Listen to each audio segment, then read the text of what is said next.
बार बार जिनके ऊपर इन्होंने दोषारोपण किया, उस वक्त के उप मुख्यमंत्री के ऊपर भ्रष्टाचार के आरोप लगाकर ये गठबंधन से अलग हुए और फिर उन्हीं के साथ मिलकर इन्होंने सरकार बनाने का काम किया। लोकतंत्र के मंदिर में खड़े होकर इन्होंने ये वादा किया था कि मिट्टी में मिल जाऊंगा, भाजपा के साथ नहीं जाऊंगा। 2017 में उन्हीं के साथ मिलकर इन्होंने सरकार बनाने का काम किया। तो भैया ऐसे में इनकी विश्वसनीयता बची कहाँ? और जो मुख्यमंत्री बार बार जनादेश का अपमान करता हो, जो मुख्यमंत्री बार बार जनादेश के खिलाफ जाकर सरकार बनाते हो अपनी कुर्सी को बचाने के लिए। भाई 2015 का जनादेश महागठबंधन के लिए था, इन्होंने सरकार चलाई एनडीए के साथ में। परिणाम स्वरूप तीसरे नंबर की ये पार्टी बने 2020 में।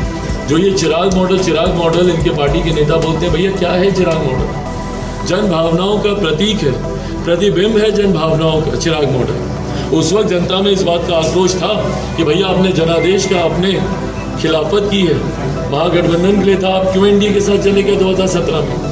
और उसी का इनको परिणाम भुगतना पड़ा, तीसरे नंबर की पार्टी बन गया। एक बार फिर इन्होंने जनादेश का अपमान किया है।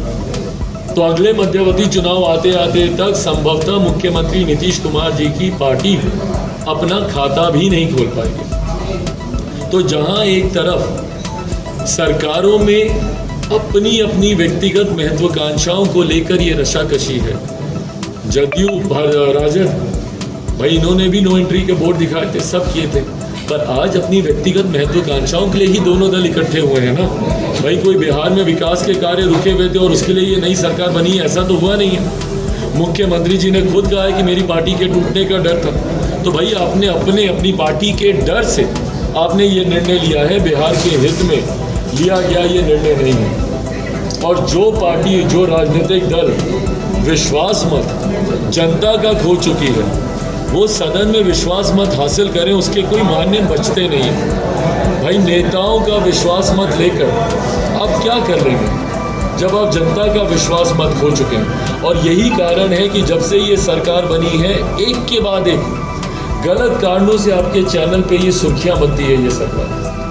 कभी शपथ के दिन ही इनके कानून मंत्री के ऊपर वारंट आ जाते हैं, कभी मंत्रियों के परिजन सरकारी बैठकों में बैठे हुए दिख जाते हैं, कभी मुख्यमंत्री जब बोलते हैं कि अरे 10 लाख या 20 लाख रोजगार ले जाओ, जब लोग रोजगार लेने आते हैं तो उनके ऊपर लाठियां चलाई जाती हैं। कोई भूल सकता है अनीसुर रहमान की वो तस्वीरें?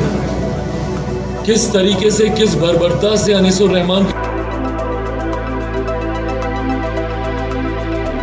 बोधगया के लोगों को, जिला के लोगों को, बिहार वासियों को बहुत बधाई देता हूँ कि उन सबके आशीर्वाद से मैं यहाँ तक पहुँचा हूँ। अपने दल के नेता, महागठबंधन के सभी पार्टियों के नेताओं को मैं धन्यवाद देता हूँ कि मुझे यहाँ तक उन्होंने पहुँचाया है। और जो हमें डिपार्टमेंट मिला है, मैं इतना आपको भरोसा दिलाता हूँ कि जिस जगह से मैं एमएलए बना हूँ, वहाँ के लोगों का साथ पुष्ट यह याद रखेगा कि कुमार सर्वजीत ने बोधगया किया। और आप देखेंगे कि बनारस से हम जब बोधगया चलते हैं और हमारे साथ परिवार हो, विदेशी हो, एक शौच जाने की व्यवस्था नहीं है कहीं नेशनल हाईवे। बड़े पैमाने पे हमने फैसला लिया है कि एसएच और एनएच दोनों पे हम फूड प्लाजा बनाएंगे पर्यटन डिपार्टमेंट की ओर से, और उसमें हम जो है कई तरह की पॉलिसी लाएंगे। हम पैसा देंगे बनाने के लिए, शानदार फूड प्लाजा बनेगा। और जो विदेशी का रास्ता, जो बौद्ध सेक्टर है, उस सेक्टर में हम हर देश के लोगों का खाना का व्यवस्था करेंगे। आप बनारस से बोधगया आइए, बोधगया से राजगीर जाइए, थाई खाना चाहिए, चाइनीज़ खाना चाहिए, कोरियन खाना, जो खाना चाहिएगा हम सबकी व्यवस्था करेंगे। कॉलेज बनाने की हमारी इच्छा है। बड़े पैमाने पर लोग लैंग्वेज सीखने दिल्ली जाते हैं। मैंने कहा है कि बोधगया, राजगीर, नालंदा, वैशाली कॉलेज बनाएंगे, जिसमें बच्चे हमारे कई देश के लैंग्वेज की पढ़ाई करेंगे। हमने कहा है कि जो टूरिस्ट गाइड हैं, जो लैंग्वेज बोलते हैं, जो ढाबा हम बनाएंगे फूड प्लाजा, उसमें उसको प्राथमिकता दी जाएगी। ये कह रहे थे कि बिहार में जैन धर्मावलंबियों के लिए बहुत सारे तीर्थस्थल हैं, लेकिन जैन धर्मावलंबियों के लिए विशेष सुविधा नहीं है, उनके लिए आप करते हैं? मैंने अभी कहा कि सभी धर्मों का ख्याल रखेंगे, और कैसे रखेंगे, मैं इस बार जब मंत्रिमंडल में गया हूँ मैंने इसको कई जोन में बांटा है। बौद्ध धर्म के लिए हमारी जो है मंत्रालय अलग से काम करेगा, जैन धर्म के लिए अलग से काम करेगा, हिंदू धर्म के लिए अलग से काम करेगा, बौद्ध धर्म के लिए अलग से काम करेगा, मुसलमान भाइयों के लिए अलग से काम करेगा। बहुत सारे बिहार में संभावना है जहाँ पे बड़े पैमाने पर पर्यटक ने सीमाएं पार की थी और सिर्फ भारतीय छात्रों ने ही नहीं, दूसरे देशों के भी छात्रों ने तिरंगा दिखाकर एक सुरक्षा का भाव तिरंगे ने दिया था। और वहीं जब तिरंगा बिहार में दिखाया जाता है तो उन पर लाठियां चलती। क्यों इतनी नफरत है मुख्यमंत्री नीतीश कुमार जी को तिरंगे से? और क्यों तिरंगे के अपमान पर मुख्यमंत्री नीतीश कुमार खामोश है? 24 घंटे के भीतर जिस अधिकारी को बर्खास्त किया जाना था, क्यों नहीं किया गया? और न सिर्फ बर्खास्त बल्कि राष्ट्रद्रोह का मुकदमा उस अधिकारी पे चलना चाहिए जिस तरीके से तिरंगे का अपमान किया गया। और न सिर्फ राष्ट्रद्रोह का बल्कि अटेम्प्ट टू मर्डर का भी। भाई मैं गया था निसुर से मिलने, भागलपुर में, दरभंगा में गया था निसुर से मिलने।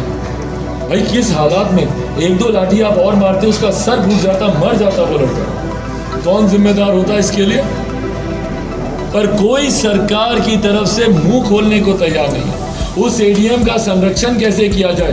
कहते हैं भैया सीसीटीवी फुटेज नहीं मिली अभी।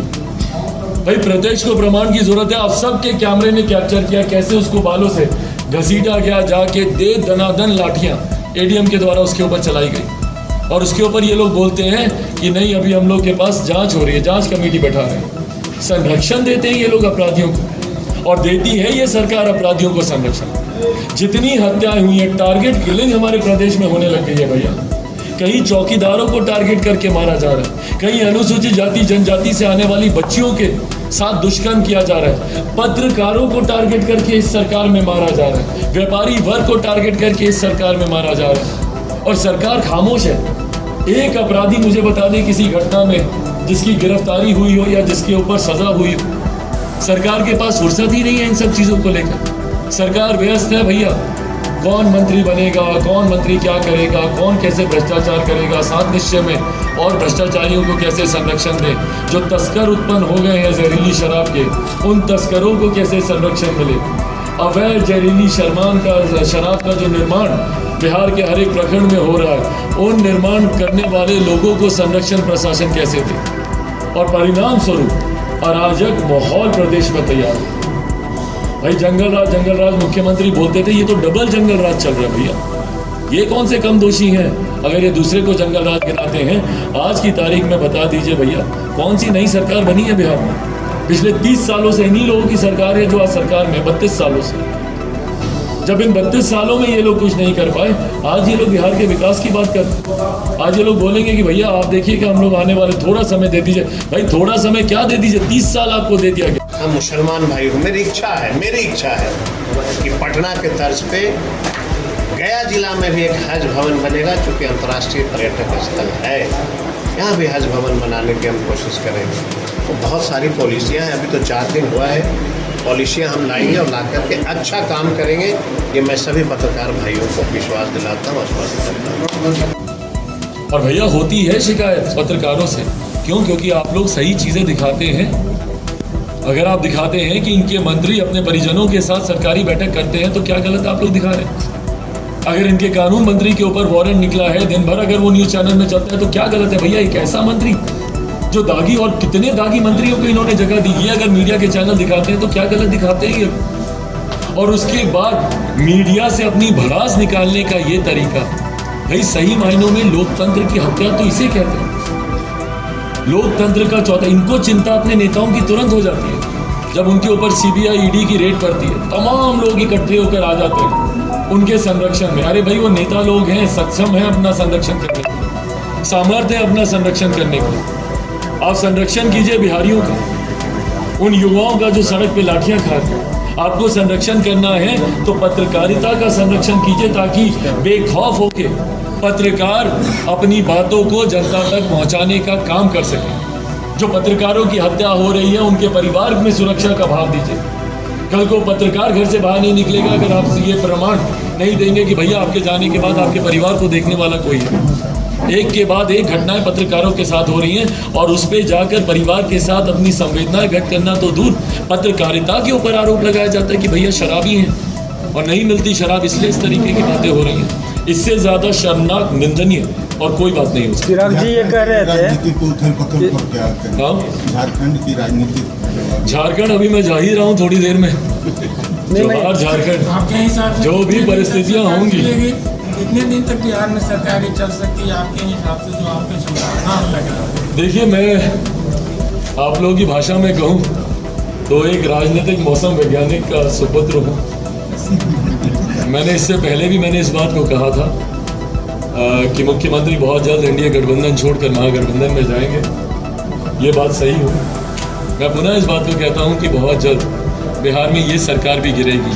मुझे नहीं पता कैसे गिरेगी, मुख्यमंत्री इस्तीफा देंगे या बिहार में राष्ट्रपति शासन लागू होगा। अराजक जो माहौल तैयार हो रहा है उसको देखकर भाई क्यों नहीं केंद्र सिफारिश कर सकती है कि एक आए दिन रोज़ हत्याएं हो रही हैं, क्यों नहीं केंद्र सिफारिश कर सकती है और राज्यपाल सिफारिश कर सकते हैं कि बिहार में राष्ट्रपति शासन लागू हो। परिस्थितियाँ जो भी हों, भाई मुख्यमंत्री कब सफोकेटेड, ह्यूमिलेटेड फील करते हैं किसी को नहीं पता। उनकी अंतरात्मा की आवाज़ तब तक जागने लगती है जब जब उनकी कुर्सी डोलने लगती है। तो अगर उनको लगेगा कि भैया राजद को मात्र 2 विधायकों की ज़रूरत है, खुद उप मुख्यमंत्री को मुख्यमंत्री बनने के लिए सिर्फ 2 ही विधायकों की ज़रूरत है ना, उनके पास तो है ही, उनको इनके 40-42 विधायकों की क्या ज़रूरत है भैया, उनके पास 19। सबसे पहले मैं बिहार के खास करके पासवान समाजों से अपील करता हूँ कि इस बिहार में चिराग पासवान जी से जो पासवानों को और जो मेरे समाज को क्षति हुई है, मैं समझता हूँ कि समय आ गया है कि बिहार में पासवान समाज को इस पे मंथन करना चाहिए। ये सिर्फ परिवार की पार्टी है। चिराग पासवान जी का इतिहास रहा है कि अपने परिवारों को छोड़ करके वो कभी भी किसी को न सांसद भेजना चाहते हैं और न विधायक बनाना चाहते हैं। अगर चिराग पासवान में इतनी हिम्मत है तो अपना संसदीय सीट छोड़ दें, पारस जी को छोड़वा दें और जो रिजर्व सीट है उसमें अपने दल से सब पासवानों को टिकट दे दें। बिहार में जब विधानसभा की चुनाव होती है तो कितने पासवानों को टिकट देते हैं? इनकी इतिहास रही है, सिर्फ अपनी राजनीति करते हैं, अपने सदन में कैसे बने रहें इसकी राजनीति करते हैं।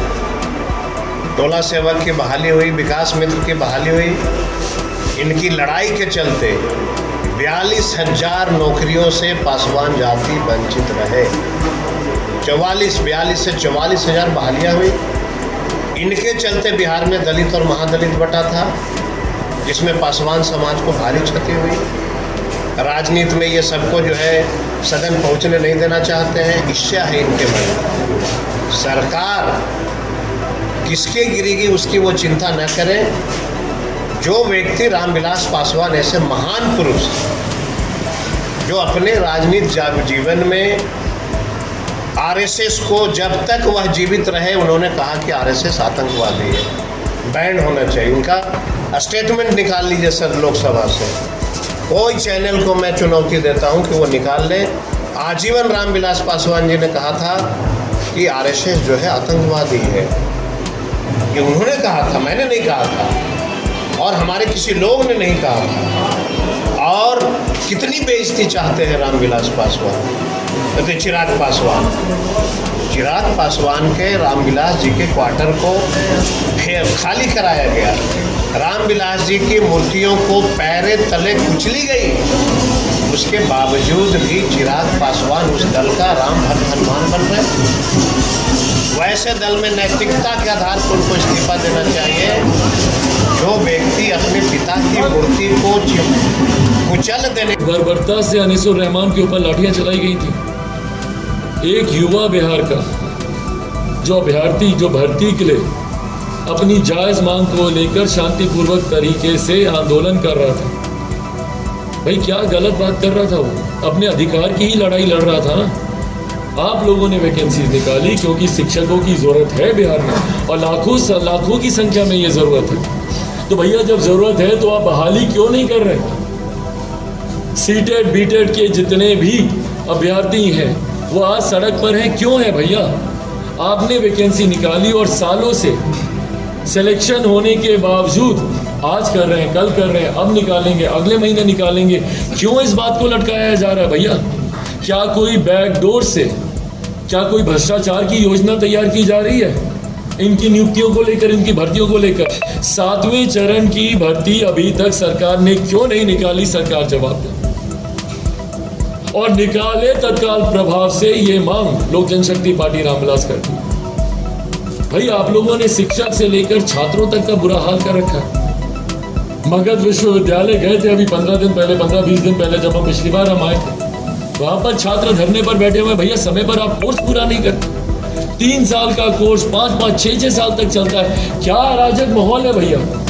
शिक्षक सड़क पर है, छात्र सड़क पर है और मुख्यमंत्री बिजी है अपनी कुर्सी को बचाने के लिए। शिक्षा मंत्री बिजी है अपनी खाने की दावतों में जाने के लिए। इन लोगों के पास फुर्सत नहीं है बैठ के कि भैया जो प्रदेश के जो ज्वलंत विषय हैं उसको सुलझा लिया जाए, और उसके ऊपर आग में घी डालने का काम करते हैं इनके ऐसे भ्रष्ट अधिकारी।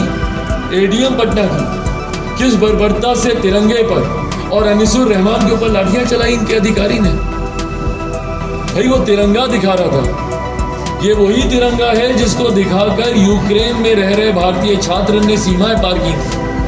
और सिर्फ भारतीय छात्रों ने ही नहीं, दूसरे देशों के भी छात्रों ने तिरंगा दिखाकर एक सुरक्षा का भाव तिरंगे ने दिया था। और वहीं जब तिरंगा बिहार में दिखाया जाता है तो उन पर लाठियां चलती। क्यों इतनी नफरत है मुख्यमंत्री नीतीश कुमार जी को तिरंगे से?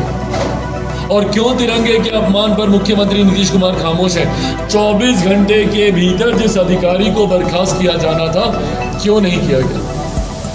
और न सिर्फ बर्खास्त बल्कि राष्ट्रद्रोह का मुकदमा उस अधिकारी पर चलना चाहिए जिस तरीके से तिरंगे का अपमान किया गया। और न सिर्फ राष्ट्रद्रोह का बल्कि अटेम्प्ट टू मर्डर का भी। भाई मैं गया था निसुर से मिलने, भागलपुर में, दरभंगा में गया था निसुर से मिलने।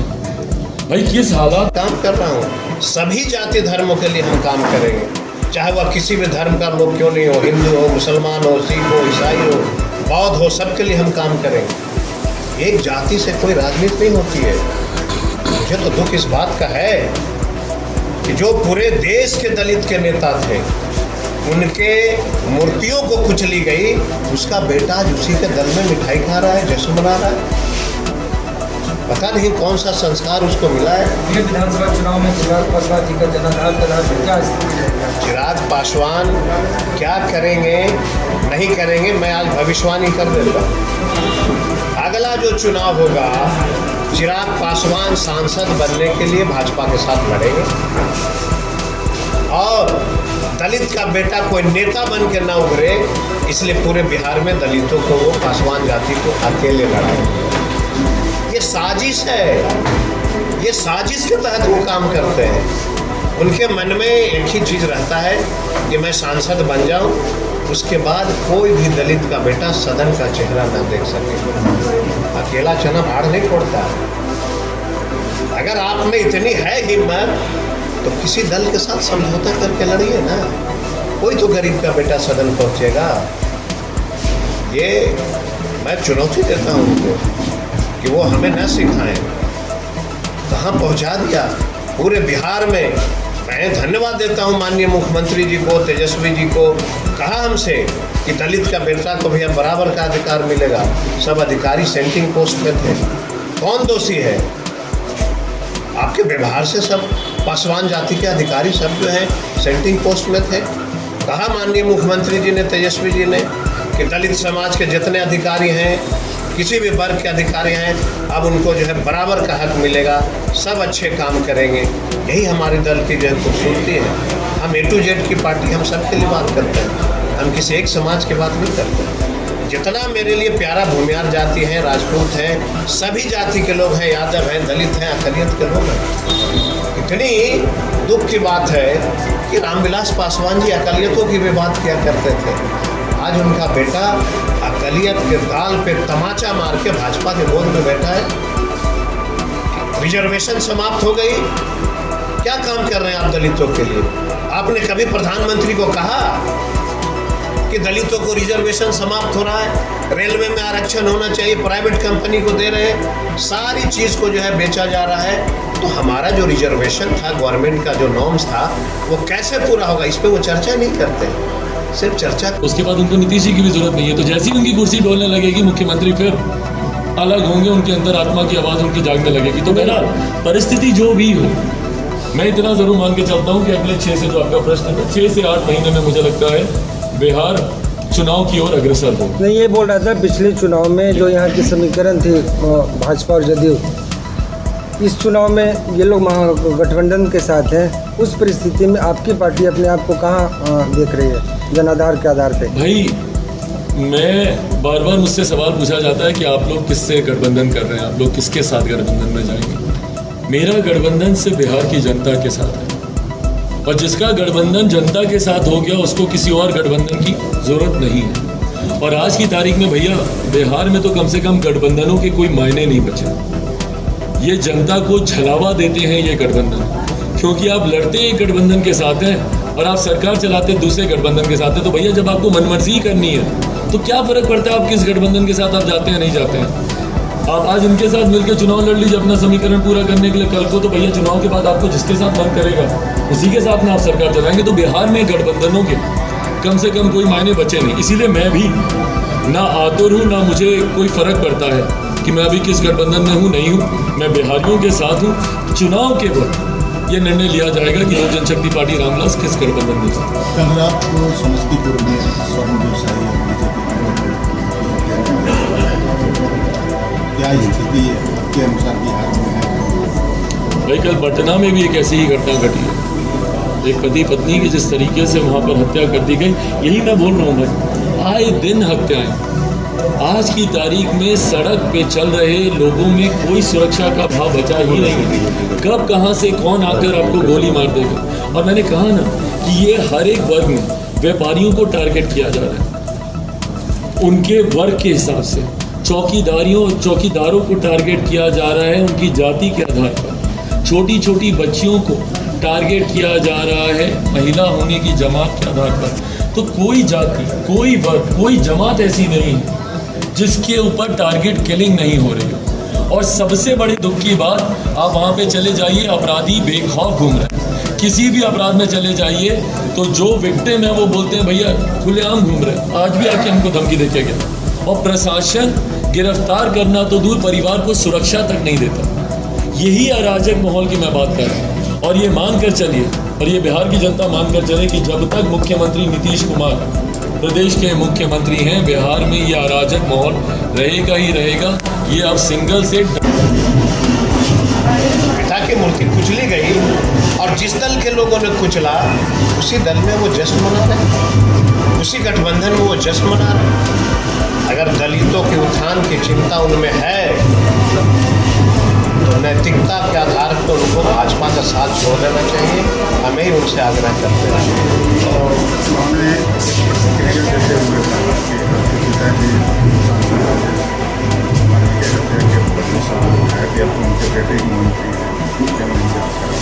अब तो उस हत्या में जो लोग शामिल थे उसका अंत हो गया। ये ईश्वर की कृपा है। और मुझे तेजस्वी प्रसाद यादव, नीतीश कुमार, लालू यादव ने जिस स्थान पे पहुंचाया है, इस स्थान पे चिराग पासवान का कोई भी परिवार किसी दलित को नहीं पहुंचा सकता है। अगर है उनमें हिम्मत तो कोशिश करके वो देख लें। हमको इससे बड़ा चीज़ और क्या मिल सकता है। एक पासवान का बेटा बिहार के मंत्रिमंडल में शामिल है, हमको काम करने का मौका मिला है, ये भाषण दे रहे हैं। ऐसे व्यक्ति के ऊपर मुझे बहुत दुख होता है कि जिस व्यक्ति का दिल्ली में 10 जनपद में पिता की मूर्तियों को कुचला गया, उस दल के साथ जश्न बना रहे हैं। वो क्या चाहते हैं वो बिहार में दलितों को, क्या कहाँ पहुँचाना चाहते हैं वो बिहार में दलितों को। पूरा दलित जीतन राम मांझी को मैं धन्यवाद देता हूँ कि कल जिस गठबंधन में थे, दलितों की पीड़ा को समझ करके आज मेरे साथ खड़े हैं। यही शिष्टाचार है, यही नैतिकता है। जहाँ दलितों की बात होगी हम वहाँ पे कुर्बानी देंगे। हम अपनी समाज को चाहते हैं ऊंचाई तक ले जाना, और हमको सरकार ने मंत्री बनाया है। तेजस्वी जी को मैं धन्यवाद देता हूँ। मैं अपने समाज के लिए काम कर रहा हूँ। सभी जाति धर्मों के लिए हम काम करेंगे, चाहे वह किसी भी धर्म का लोग क्यों नहीं हो, हिंदू हो, मुसलमान हो, सिख हो, ईसाई हो, बौद्ध हो, सबके लिए हम काम करेंगे। एक जाति से कोई राजनीति नहीं होती है। मुझे तो दुख इस बात का है कि जो पूरे देश के दलित के नेता थे, उनके मूर्तियों को कुचली गई, उसका बेटा आज उसी के दल में मिठाई खा रहा है, जश्न मना रहा है। पता नहीं कौन सा संस्कार उसको मिला है। ये विधानसभा चुनाव में चिराग पासवान जी का जनाधार का नाम क्या स्थिति है? चिराग पासवान क्या करेंगे नहीं करेंगे, मैं आज भविष्यवाणी कर देता हूँ। अगला जो चुनाव होगा, चिराग पासवान सांसद बनने के लिए भाजपा के साथ लड़ेंगे।